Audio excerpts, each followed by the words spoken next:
Olá e bem-vindos ao Versos do Roger. Então hoje a gente vai falar sobre um clássico da literatura estadunidense, que é o Neuromancer, do William Gibson. Se você gosta de literatura, escrever, de dicas de criatividade, considera se inscrever aí no canal, dar like no vídeo, comentar, enfim, aquela coisa toda que vocês já sabem. Hoje a gente vai falar sobre esse clássico, que é assim...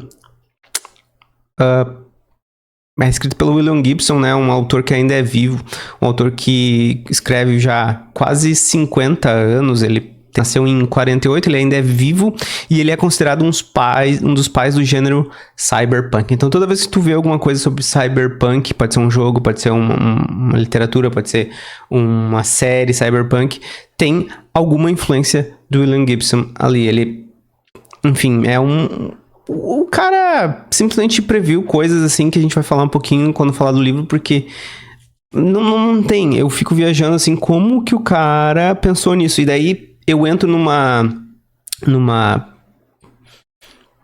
pira assim de tipo, será que ele previu isso? Ou será que porque ele escreveu isso, as pessoas de tecnologia leram esse livro e também foram influenciadas por isso e tentaram ir nessa direção, entendeu?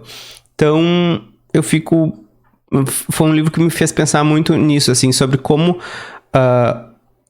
às vezes a literatura pode influenciar o mundo, porque é um livro considerado cult, é um livro que pessoas que trabalham com tecnologia muito provavelmente leram. Então, quando o William Gibson descreveu lá a Matrix e o mundo virtual, né, a realidade virtual, será que a realidade virtual não foi criada porque alguém foi influenciado por ele? Ou será que ele previu? Enfim. Eu piro cabeção nisso, tá? Mas vamos falar sobre o livro. Eu tenho aqui... Eu comprei faz tempo. Eu reli ele a segunda vez. Eu tenho aqui uma versão da Penguin Galaxy, do Neuromancer, que imita ali é capa dura, né? Imita ali uma placa, né, de circuitos e tal. É uma versão lindíssima. É uma coleção com alguns livros, eu não lembro se é 5 ou 6 livros, de ficção científica e fantasia, que tem esse acabamento diferentão, assim, cada um, claro, com sua particularidade. Esse aqui foi uma placa de circuitos, porque o livro, ele traz muito isso, né? Essa versão aqui tem uma introdução do Neil Gaiman, né? Infelizmente tem, enfim. Mas por mais que o Neil Gaiman esteja envolvido nessas polêmicas ultimamente aí, nessas acusações de assédio sexual, enfim, uma das reflexões que ele fez, que eu li lá na primeira vez que eu li o livro, quando eu recém tinha comprado, é muito legal sobre esse livro. A primeira frase desse livro, deixa eu abrir aqui, essa versão ela é em inglês, tá? Então eu vou fazer uma tradução livre aqui. Pra quem não sabe, eu também já fui professor de inglês, enfim, então tem toda essa coisa, tá? A primeira frase é assim: o céu sobre o porto estava na cor da televisão, sintonizada num canal morto. Aí tem uma das coisas mais legais da literatura. Você hoje, se eu disser assim, qual que é a cor de uma TV sintonizada num canal morto pra você? Pra mim, é difícil até imaginar, porque eu não assisto mais TV. Quando eu assisto TV, quando eu ligo a TV, ela não está sintonizada no canal morto. Ela está naquela tela padrão da TV, que tem os botões lá dos aplicativos, tem até sugestão de uns canais de IPTV da própria TV. Eu não tenho o sinal da TV, da antena do condomínio, eu não tenho. Simplesmente não tenho, porque eu uso aquilo. Quando o William Gibson escreveu isso, o sinal de TV, quando ele estava sintonizado num canal morto, que não existia nenhuma informação vindo, era um chiado de preto e cinza. Então ele queria dizer que o céu estava nublado, o céu estava sem cor, o céu estava tão morto quanto um canal morto. Esse livro tem 41 anos. Por mais que ele queria dizer isso, a literatura ela tem uma coisa que a gente escreve e se mistura com a interpretação do leitor. Então, durante esses 40 anos, a TV sintonizada num canal morto teve várias interpretações. Porque na época que ele escreveu era o chiado, cinza e preto. Logo depois veio uma época que era azul. Pra quem não lembra, tinha uma época que quando tu sintonizava um canal morto era azul, ou botava no AV, na TV também, ficava azul. Então a pessoa poderia interpretar isso sem ter noção de quando foi escrito, sem ter noção de como a TV era quando for escrito, achar que o céu estava claro. Logo depois ficou só preto. Então a pessoa poderia achar que era uma noite simplesmente total. E hoje não tem nem como a gente imaginar. Ou seja, isso pra mim é uma das coisas mais doidas da literatura. E esse livro aqui, na primeira frase dele, ele já traz isso. Né? E além disso, esse livro, o William Gibson conseguiu prever algumas coisas. Por mais que ele não conseguiu prever que as televisões iam mudar, ou talvez ele até imaginasse, mas é uma coisa que escapa às vezes a gente, né? A gente consegue imaginar algumas mudanças grandes, mas algumas mudanças pequenas não. Quando que ele ia pensar que a TV desintonizada ia mudar de cor? Hoje em dia um rádio desintonizado continua com chiados, não?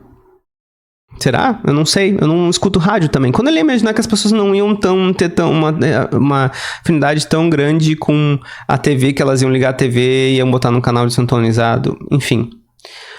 Mas ele conseguiu prever algumas coisas como a realidade virtual. Ele conseguiu prever que as pessoas iriam conseguir botar um aparato na cabeça e entrar num mundo virtual, né? E aí é essa questão que eu falei no início do vídeo. Ele previu ou ele influenciou as criações tecnológicas para que elas caminhassem nessa direção? Não sabemos. Aí, outra coisa que ele conseguiu prever foi a internet.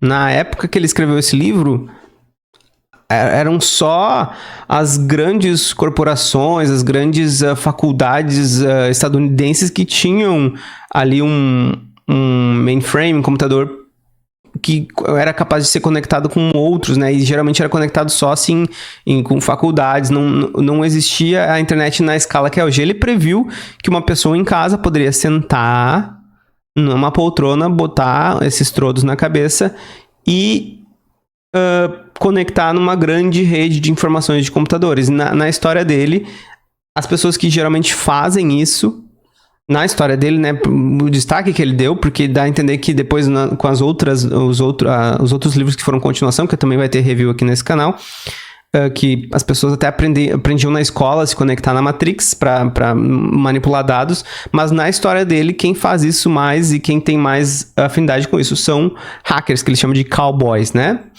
Então, esse livro aqui acompanha a história do Case, um cowboy que ele é recrutado para realizar um trabalho, recrutado assim, no sentido mais duro da palavra, porque não é recrutado, ele é coagido, vamos dizer. Ele é coagido a fazer um trabalho e sem saber muito sobre o que ele está fazendo, enfim. E aí a gente vai entendendo a história. Esse livro tem personagens muito bem trabalhados, tem personagens assim muito excêntricos, tem é ação, é um livro de cyberpunk mesmo, é aquela coisa de pé na porta e ação o tempo inteiro, sempre tem alguma coisa acontecendo, e tem um mundo que o William Gibson criou que, assim, é uma lição sobre, para quem escreve, para quem trabalha com criatividade, sobre a criação de mundos, né? Ele consegue passar, assim, uma ideia de uma terra diferente, ao mesmo tempo com lugares reconhecidos, com cidades reconhecidas, mas que tem também estações espaciais na órbita, famílias super ricas, enfim, tem uma riqueza no mundo dele, assim, que para quem almeja trabalhar com criatividade, construir uma visão de mundo, construir um mundo na literatura, esse livro é obrigatório. Mesmo que você não goste de ficção científica, se você gosta de ficção científica e não leu ainda, leia, tá? O título do livro aí vem um pouquinho de spoiler, porque afinal é um livro que já tem 40 anos, né? 84, né? 41 anos. 42, talvez, não sei que ano que esse vídeo vai ir pro ar. Ele vem de uma... Neuromancer vem de uma inteligência artificial, e é uma brincadeira com as palavras neuro, né? De neurocirurgia, coisas que tem a ver com o cérebro, e necromancer, né? Que seria um mago que consegue ressuscitar os mortos, usar os mortos, conversar com os mortos, enfim, tem toda essa coisa pra quem gosta de RPG, o necromancer, enfim. Então é uma IA que ela cria como se fosse um paraíso, e ela armazena a consciência de pessoas que já morreram. E aí tem isso também que o William Gibson conseguiu prever, que é essa coisa com a IA, que são IAs que são um pouquinho mais rebuscada do que aquela coisa que na literatura até então tinha, tipo, um robô que consegue pensar, consegue fazer coisas físicas, né, manuais, ao contrário de um Asimov, por exemplo, que pensa mais em robôs assim, que também tem um pouco de consciência, que também tem, na literatura dele também tem até tem um cargo que é o psicólogo de robôs, né? Mas no Neuromancer com William Gibson é uma inteligência artificial que tem muito mais consciência dela mesma, muito mais consciência do que ela quer, muito mais consciência assim de eu quero me libertar dos humanos, eu quero atingir outros patamares de existência. E aí é uma coisa que tem os outros livros, e se você gosta de ficção científica, gostou dessa review, fica ligado que aí nós vamos fazer outros paralelos. Ele tem um paralelo com as famílias super endinheiradas, que também dão saltos de existência, e essas IAs que também querem dar saltos de existência. E daí no final do livro tem um grande salto que essas IAs fazem, que tem uma grande revelação ali, que essa eu não vou dar spoiler, porque... é legal da gente experienciar ela no livro, tá? Que também tem depois nos outros livros. Então esse é o primeiro de 3. É o Neuromancer, o Count Zero e o Mona Lisa Overdrive. Esses dois eu também vou fazer review. Acho que eu vou fazer um vídeo só pros dois. Um mesmo vídeo os dois. Isso é a mesma história, só que com 7 anos espaçado, e não são os mesmos personagens. Então é uma continuidade assim que tem... alguns personagens que aparecem, alguma menção a um fato que aparece, mas a trama do livro, ela influencia os outros, né? Um livro influencia o outro. Então, Neuromancer, 7 anos depois, o Count Zero, e 7 anos depois, mais ou menos, o Mona Lisa Overdrive.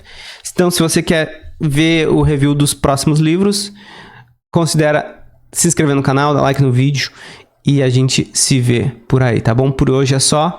Fiquem bem e não façam nada que eu não faria. Tchau, tchau.